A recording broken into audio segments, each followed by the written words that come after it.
hard following wonderful speakers tonight. My name is Kathleen Heideman, and I'm a resident of Marquette, Michigan, and a board member of the Upper Peninsula Environmental Coalition. I'm opposed to the approval of this wetland permit. On behalf of fishing groups and concerned citizens, the Upper Peninsula Environmental Coalition, along with the Front 40 group, asked the Center for Science and Public Participation to review the Back 40 wetland permit. Our goal was to help the DEQ identify some of the many errors and inconsistencies in Aquila's predicted wetland impacts. I'd like to share tonight just a few of the key concerns from part one of the review that Center for Science and Public Participation did. There were two parts for that one. Tonight, I'm going to talk about the feasibility analysis conclusions, and that's found in Volume 2, Section 6 of the wetland permit. That's identified as the least environmentally damaging practical alternatives analysis.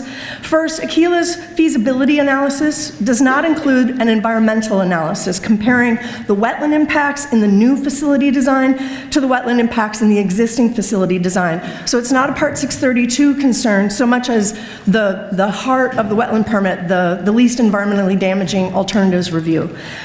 When you're looking at the two areas, you see that the waste storage area in the new permit has become two waste storage areas, and they're much larger due to Aquila's realization recently that their waste tailings will be less dense than they'd originally calculated. But that's not explained in the wetland permit. There's no justification of why there's suddenly less dense tailings.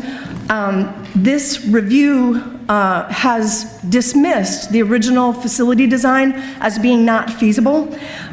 It does not explain exactly why it's not feasible, and it doesn't explain how the new proposal will not negatively impact wetlands more than the old proposal. It dismissed, in fact, all of the other feasible alternatives, A, B, C, D, E, F, G, and H designs were dismissed as not economically feasible or not prudent. And that's ridiculous. First of all, the model has to be based on a review of the conditions spelled out for that particular design. The local data that it would be based on was not present. None of the data was collected on the site. So they're basing their modeling on information from elsewhere. I could go on, actually.